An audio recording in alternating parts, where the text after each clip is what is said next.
हाँ तो बच्चों, एपिसोड 6 में हम लोग देखेंगे परावैद्युतांक या विद्युतशीलता, परमिटिविटी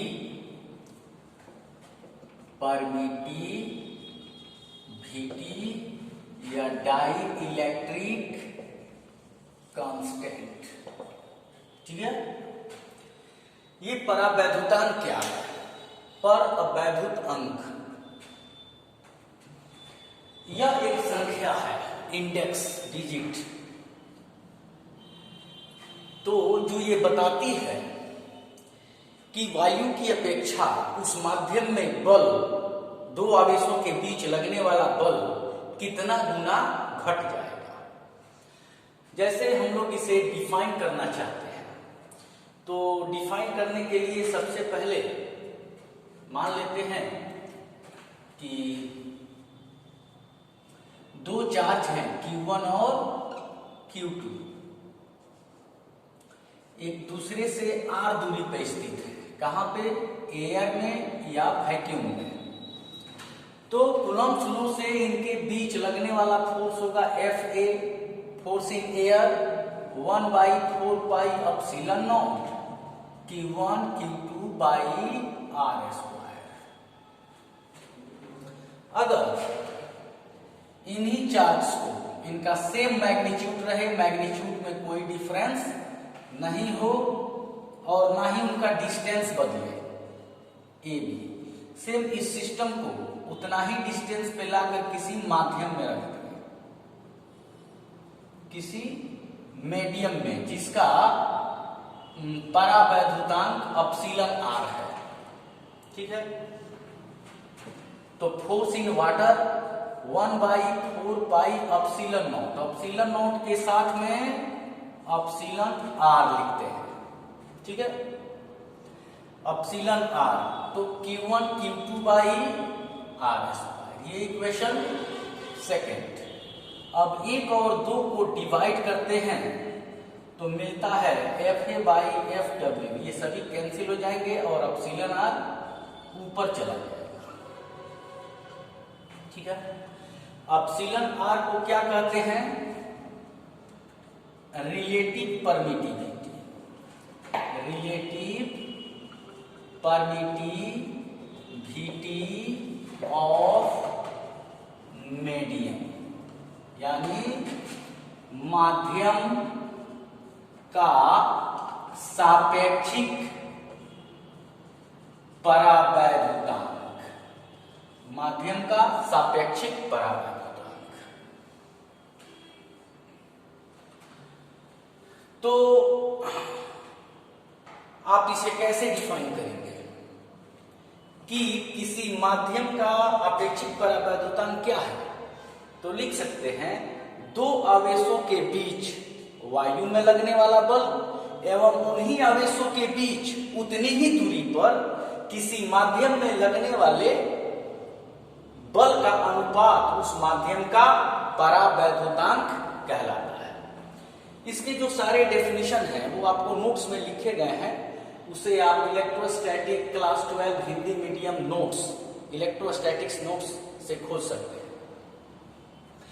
तो एक एग्जांपल लेते हैं। जैसे मान लिए कि दो आवेशों Q1 और Q2 के बीच हवा में कितना बल लग रहा है? 100 न्यूटन, और उन्हीं आवेशों को उतना ही दूरी पे वाटर के अंदर रख दिया। ठीक है, तो वाटर के अंदर आया 100/81 मान लो। वाटर के अंदर आपने फोर्स मेजर किया, दोनों चार्ज के बीच 100/81 न्यूटन। अब एक और दो को डिवाइड करेंगे तो FA/FW इक्वल टू कितना होगा? 81। इसका मतलब कि जल की परावैद्युता 81 है। ठीक है, तो एक डेफिनेशन तो ये हो गया कि दो आवेशों के बीच निर्वात में लगने वाले बल एवं उन्हीं आवेशों के बीच उतनी ही दूरी पर किसी माध्यम में लगने वाले बल का अनुपात उस माध्यम के परावैद्युतांक के बराबर होता है। ठीक है, नंबर 2 इसे डिफाइन कर सकते हैं कि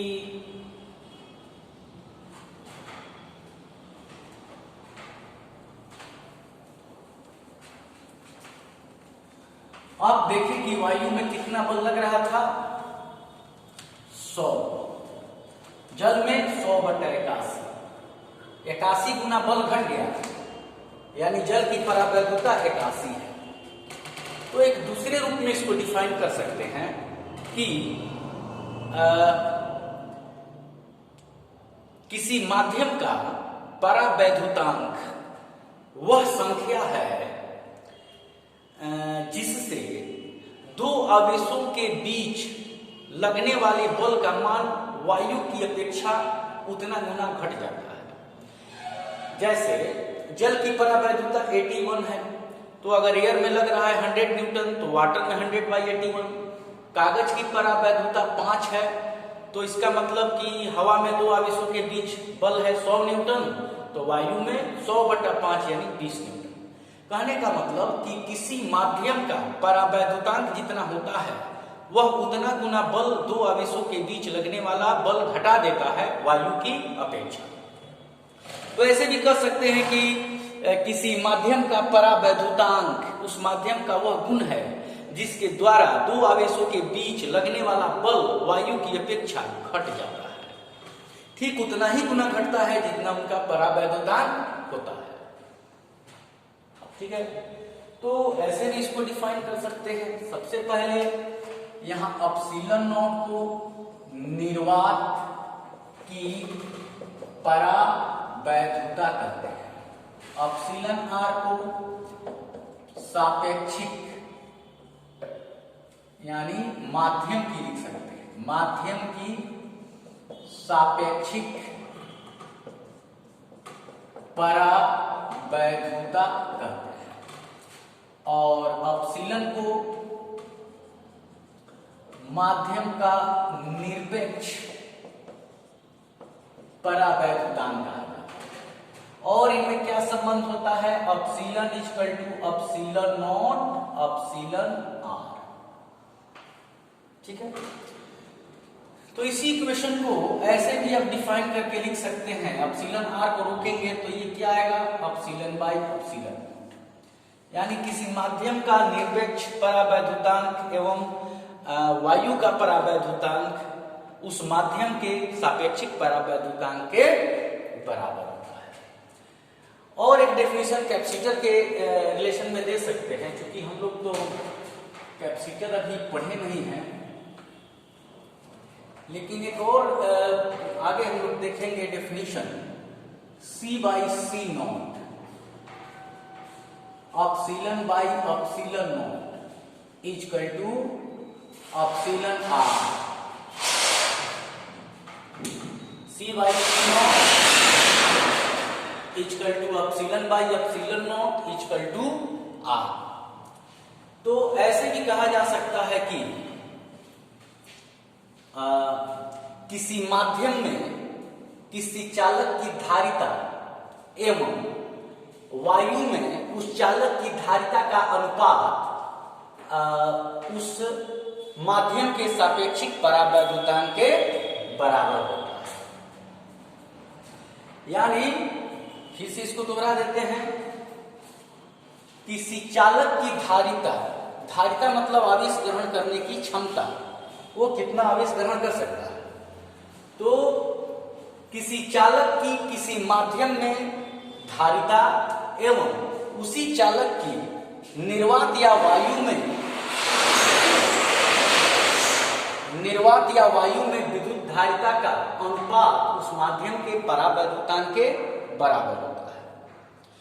अब इसका यूज हम लोग करेंगे कैपेसिटर में। इससे क्या बेनिफिट हो सकता है, जैसे कि कोई भी अगर स्पेयर है या कोई मेटल है तो उसको आप अधिक से अधिक इंटेंसिटी 3 × 10⁶ वोल्ट पर मीटर तक इंटेंसिटी दे सकते हैं, चार्ज कर सकते हैं।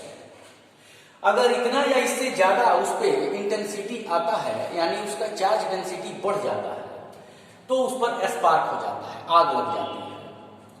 तो मान लो अगर कोई गोला है और उस पर 1 कूलम्ब आवेश दिया गया है। 1 कूलम्ब आवेश के कारण यदि उसका इंटेंसिटी 3 × 10⁻6 वोल्ट पर मीटर पहुंच गया है, तो इसका मतलब है अब 1 कूलम्ब से थोड़ा भी ज्यादा इस पे चार्ज इस गोले पे नहीं रखा जा सकता है, नहीं तो इस पे आग लग जाएगी। लेकिन अगर इस गोले को लाकर हम लोग पानी के अंदर रख दें तो इस पर 1 × 81 कूलम्ब चार्ज रखा जा सकता है। यानी 81 गुना आवेश ग्रहण करने की क्षमता इसकी बढ़ जाएगी। 81 कूलम्ब चार्ज रखेंगे तब इसकी इंटेंसिटी 3 × 10⁻6 वोल्ट पर मीटर होगी।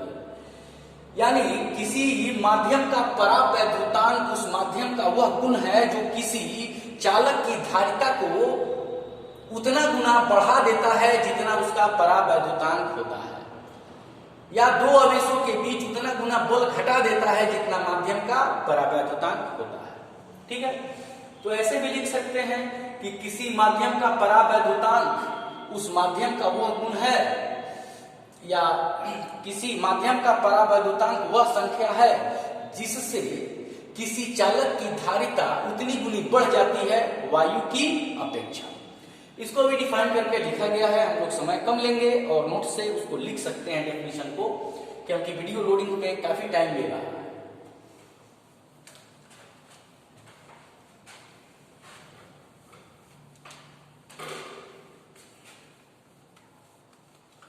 तो इस तरह से ये हम लोग परमिटिविटी को डिफाइन कर रहे थे। डाई इलेक्ट्रिक ब्रेकडाउन का मतलब वही हुआ परावैद्युत भंजन। इसका मतलब कि किसी चालक का तीव्रता यदि 3 × 10⁻6 वोल्ट प्रति मीटर या उससे अधिक हुआ तो उस पर आग लग जाएगी, स्पार्किंग होगा और उसका विभव गिर जाएगा, विभव पतन होगा। तो ऐसे भी उसको डिफाइन किया जा सकता है। अब हम लोगों को आगे बढ़ने के लिए थोड़ा सा ध्यान देना होगा वेक्टर्स के कुछ पॉइंट्स पर। जैसे कि आप जानते हैं resultant vector of 2 vectors, resultant vector of 2 vectors. Already आप जानते हैं कि अगर किसी पॉइंट पे 2 बल F1 एवं F2 एक साथ काम कर रहे हैं और उनके बीच का एंगल थीटा होगा, तो फुटबॉल F बल का अनुभव करेगा जो परिणामी बल कहलाएगा। और यदि ये परिणामी बल पहले बल F1 से अल्फा कोण बनाता है तो हम लोग वेक्टर के पैरेललोग्राम लॉ ऑफ एडिशन और ट्रायंगल लॉ ऑफ एडिशन से क्या पढ़े हैं कि F = √F1² plus F2² plus 2F1 F2 cos theta, और tan अल्फा बराबर F2 sin थीटा बाई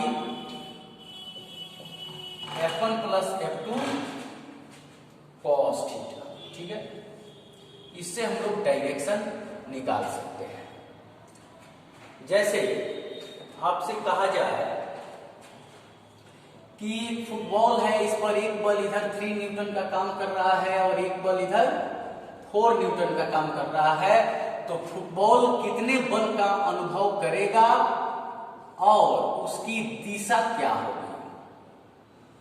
ठीक है, तो इस आधार पर हम लोग क्या देख सकते हैं, F बराबर F1 plus F1² plus F2² plus 2F1 F2 cos theta का अंडर, यानी 3² प्लस 4² प्लस 2 3 4 cos 90, उनके बीच का एंगल 90 डिग्री है। तो cos 90 = 0, 25 = 5 न्यूटन। यानी यह फुटबॉल न 3 न 4 न 7 बल्कि 5 न्यूटन बल का अनुभव करेगा। और वो किस दिशा में चलेगा, तो उसकी दिशा ज्ञात करने के लिए tan अल्फा बराबर, देखिए वहां F2 मतलब 4, इसे आप F1 मान सकते हैं, इसे F2 मान सकते हैं, और इसे F डायरेक्शन है सबका। F1 का डायरेक्शन है कि F2 से 90 डिग्री, F2 का डायरेक्शन है F1 से 90 डिग्री, और F का डायरेक्शन है F1 से अल्फा कोण। तो क्या पढ़े थे, F2 sin थीटा, तो sin थीटा 90 है by F1 plus F2 cos theta. तो tan अल्फा बराबर 4/3 और अल्फा बराबर tan इनवर्स 4/3, तो इसका एंगल हो गया tan इनवर्स 4/3। इसी पे एक और एग्जांपल को लेके हम लोग देखते हैं, जिसका यूज कई बार हम लोगों को करना पड़ेगा। मान लेते हैं कि दो वेक्टर्स है, ठीक है, F1 equal to 10 newton, F2 equal to 10 newton, ठीक है, इनके बीच का कोण है 120 डिग्री। तो इनका रिजल्टेंट क्या होगा, ठीक है। तो इस रिजल्टेंट के लिए हम लोग direct F equal to √F1 square F2 square 2F1 F2 cos 120, तो 100 100 200 फिर 200 और cos 120 का -1/, cos 120 का -1/, तो cos 120 60 के बराबर होता है, लेकिन सेकेंड क्वाड्रेंट में सिर्फ साइन और कोसेक ही पॉजिटिव होते हैं, इसलिए तो ये हुआ -100 प्लस 200 यानी 100 यानी 10 न्यूटन। इसका अर्थ ये निकला कि परिमाण में समान दो बल यदि 120 डिग्री के कोण पर एक साथ क्रिया करते हैं तो उनका परिणामी भी उनमें से किसी एक के परिमाण के बराबर होगा। ये 50 न्यूटन, ये 50 न्यूटन, 120 का एंगल, तो ये जो वस्तु है, ये वस्तु भी 50 न्यूटन का ही बल अनुभव करेगा। तो इसके लिए हम लोग आगे भी देखेंगे, और अब हम लोग रिजोल्यूशन ऑफ वेक्टर देखना चाहते हैं, इसको अगले एपिसोड में देखेंगे, रिजोल्यूशन ऑफ वेक्टर, और फिर एक्सियल और परपेंडिकुलर बाइसेक्टर लाइन को हम लोग डिफाइन करेंगे। Thank you.